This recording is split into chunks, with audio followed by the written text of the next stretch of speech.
Police say she was shoplifting with her 3 young children alongside her. Why Georgetown police need your help in identifying a woman they say was shoplifting from Kohl's. We rode the bus this morning with Superintendent Manny Koch on Fayette County's first day of school.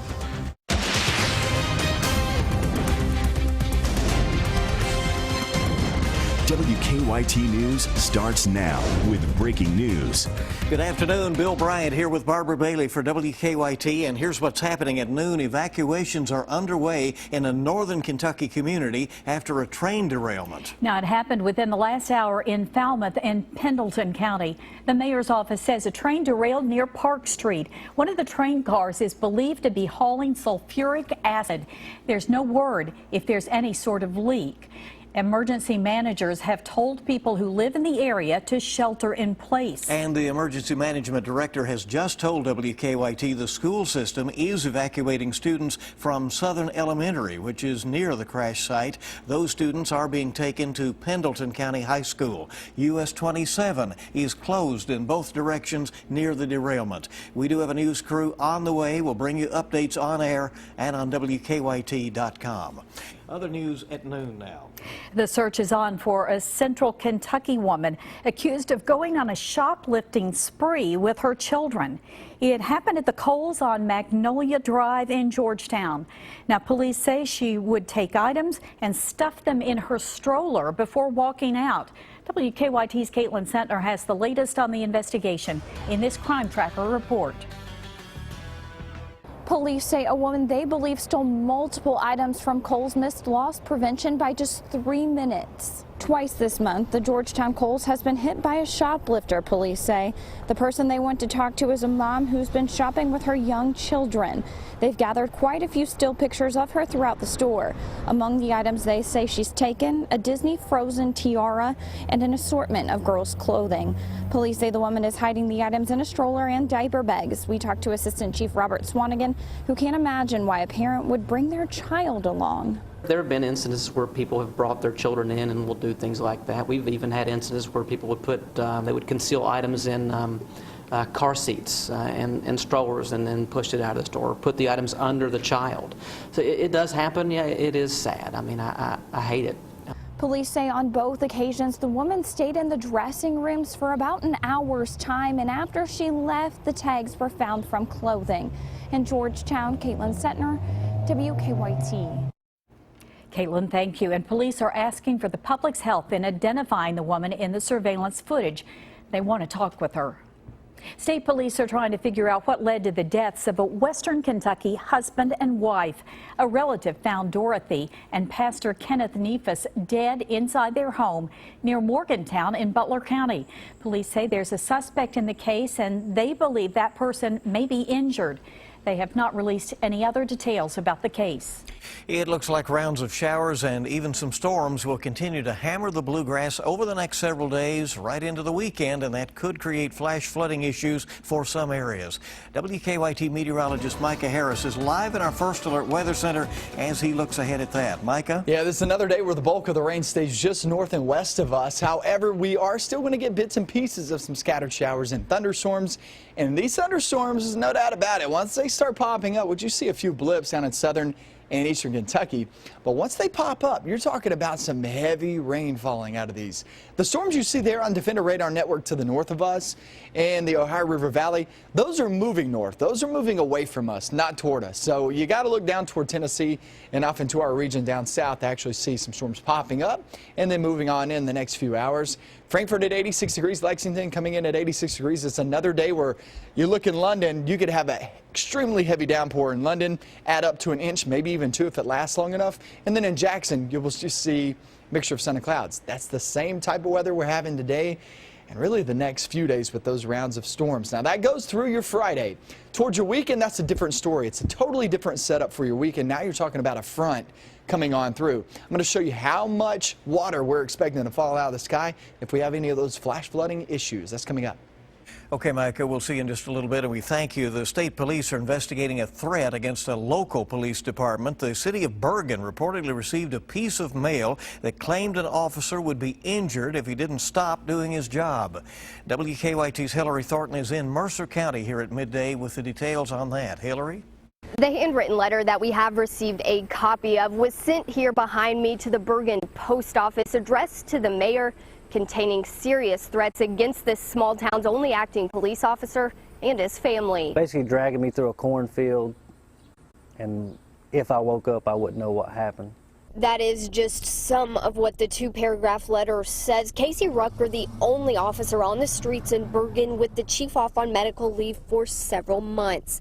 The letter disheartening to the mayor as he opened it, then giving it to his officer to read, who says his family is being threatened all because he enforced the law and made somebody mad. My wife and my child's 3. She has no clue, but my wife, she has to constantly watch her back as well as mine.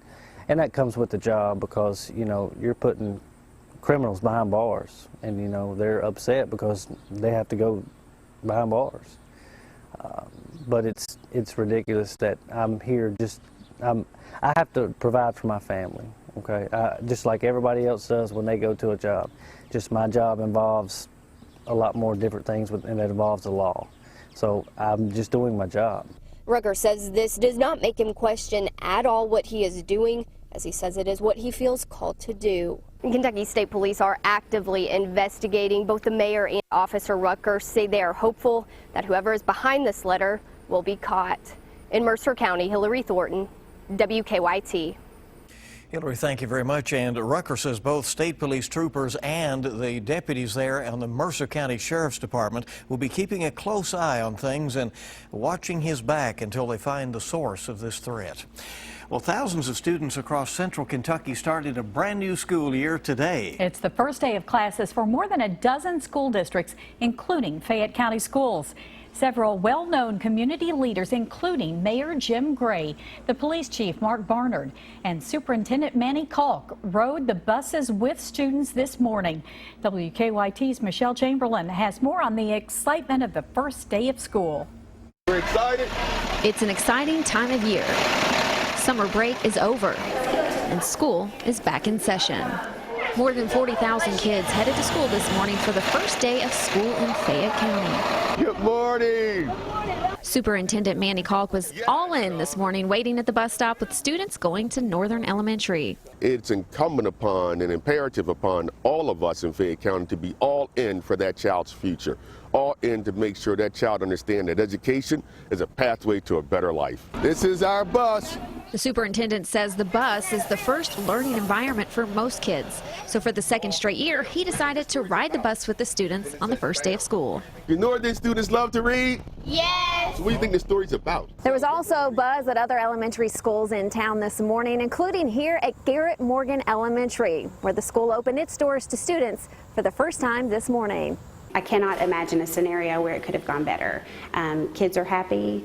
Parents, seem very happy. Limited tears this morning. Most of those were from moms dropping off kindergartners. Garrett Morgan, along with Coventry Oak Elementary, helped to alleviate an overcrowding issue for public schools in Fayette County. Few things have as strong of an impact as the size of a school, and so by these new 2 schools, we have been able to alleviate a great deal of overcrowding. All right, how's everything? Covering the first day of school in Fayette County, Michelle Chamberlain, WKYT. Good morning. Michelle, thank you. And the 2 new Lexington elementary schools have a combined enrollment of nearly 1,200 students. People looking for jobs have several options in Lexington today.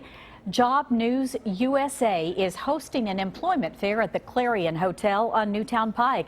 There are 13 employers on hand, including UPS, Sullivan University, and G4S Security Company.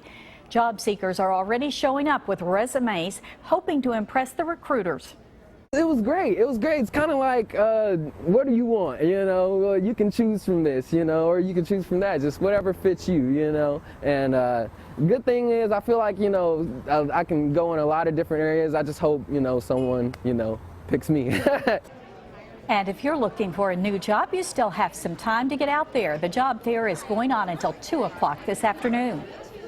Well, an off-script moment from Donald Trump has some people wondering if he is advocating violence against his opponent Hillary Clinton. We'll have the latest from the campaign trail, what Trump is saying about that, coming up on Kentucky's #1 Midday News. Welcome back to WKYT News at noon. Disturbing information here. We're learning more about the investigation into the death of a boy who was killed while riding a water slide in Kansas City. A source tells the Associated Press that 10-year-old Caleb Schwab was decapitated while riding the 168-foot tall ride. And several media outlets are reporting that the slide had not been inspected since 2014. The park reopens tomorrow, but that slide will remain closed indefinitely.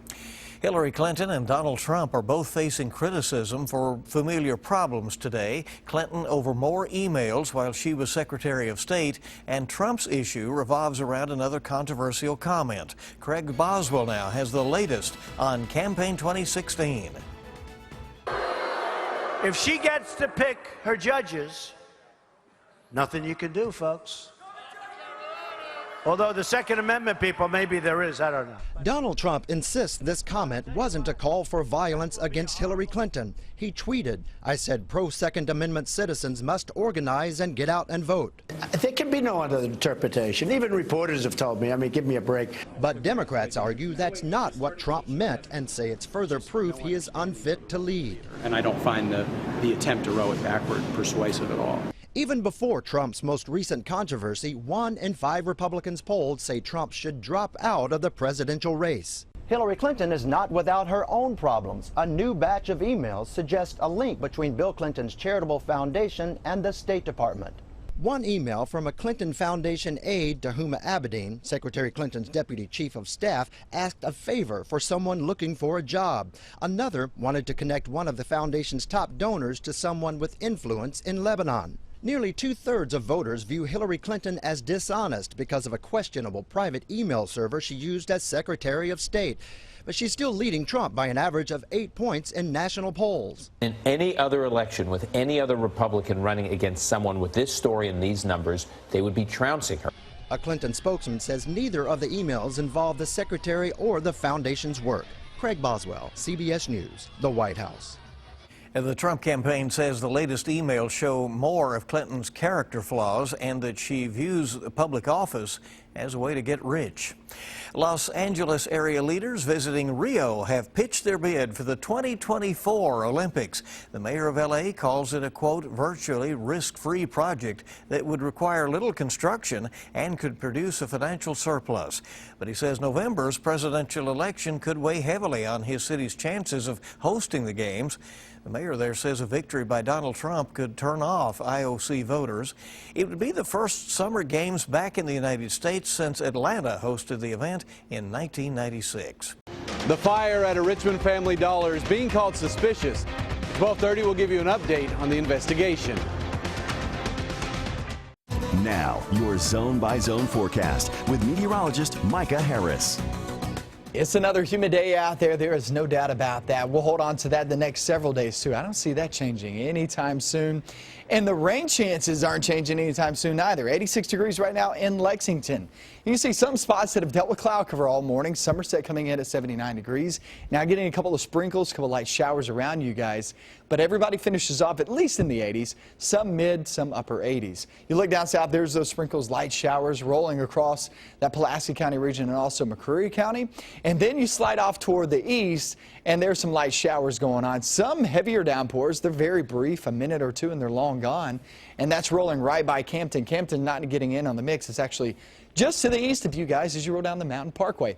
Heading northbound, more than likely this batch misses West Liberty, but you can't rule anything out popping up right beside that here in the next 20-30 minutes. You're kind of in line for at least some rain, at least some, and some headed towards Sandy Hook and Elliott County, Carter County, getting the brunt of it at this moment. Let's talk about how much rain we're expecting, because that's all you're going to hear about the next few days in my forecast. Well, number one, steam and then some rain too, but still, for the most part, it's that tropical feel outside. It's one of those feelings that you go down to the beach this time of year, it doesn't feel great until you get in the water or get that sea breeze. That's the type around here, but we don't have any water around here. We don't have the beach around here. I mean, we have some lakes, don't get me wrong, but no sea breeze, I can promise you that. Rainfall this week, that takes you off through your Friday and Saturday. Not a whole lot in terms of real estate, in terms of widespread. Not a whole lot going on there into your Friday or Saturday. But look at Sunday into Monday. Now you're pumping in some widespread rain, guys. That's going to be the case. It's much better opportunity there on Sunday into Monday to see some rain, and it looks like we're going to be holding on to some pretty heavy rain out of that. So next few days now through Friday, it's more of your hit and miss. Some get the rain, some do not, but Saturday, Sunday, Monday, look for that rain to become widespread. Looking for some sunshine. You won't find We'll really much be of it looking, won't we? Yeah, All right. right. Thank you. Thanks. We're coming back on WKYT. Buzz is here, the one position group that the Cats need to take a big step forward on.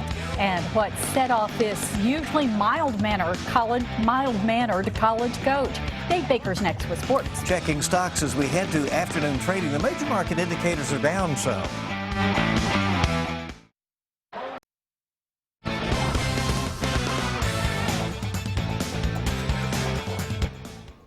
Former Wildcat coach Jerry Claiborne used to call it that old if-in game, if this had happened or if that had happened. But for the Wildcats, if the wide receivers had held on to a few more passes last year, the outlook for 2016 would be entirely different. Offensive coordinator Eddie Grand said the Cats have handled the change in offense really well to this new system. One of the groups that's looked good so far to Grand has been the wide receivers. He said those guys have worked extremely hard through the first week of practice. The one thing that we have right now that's a great thing at the wide receiver position, we got guys competing. I mean, they're competing to get on the field, and they're competing at the running back position to get on the field. Justin Riggs is pushing Greg Hart and CJ to get on the field. I mean, it's awesome. And when you do that, you got a chance. Landon Young's pressing our guys to go out there and play. And when you have competition, then that's what's going to make a better football team. UK's EJ Florial is a man of many athletic talents, and after a couple of years under Coach Cal, he's going back to running for his dad. Florial, who last ran track at Dunbar, is the son of UK track and field coach Edric Florial and will join the UK track team after 2 seasons playing round ball. Florial will have 2 years of eligibility left. Back in January, EJ talked about his parents and, spoke glowingly about the fact they're both Olympic athletes. And guess what? Now he gets a chance to run at UK for his dad. And speaking of hoops, remember the Cats trip to Canada a few years ago? It's so guys can get to know one another. Well, last night in Montreal, Wichita State taking on McGill University, when Shockers coach Greg Marshall just loses it. It was a pot that had been boiling all night. 3 times the scoreboard operator failed to credit WSU for a point, but Marshall wasn't pleased with the officiating. They said it was a no blood, no foul game. Center Rano Nerger suffered a concussion and needed 3 stitches to close a cut on his chin. So the coach got 2 technicals and got thrown out, but not before getting his money's worth. Trust me, this is what it's like when Bill Bryant doesn't have lemon water at room temperature waiting for him when he comes out here on the set. Quote, I'm definitely not proud of my reaction to that situation, but at some point your players have to know you're going to stand up for them and you've got some fight in you. End quote, the coach said. After he was ejected, Wichita State came back to win the game. I mean, look at that.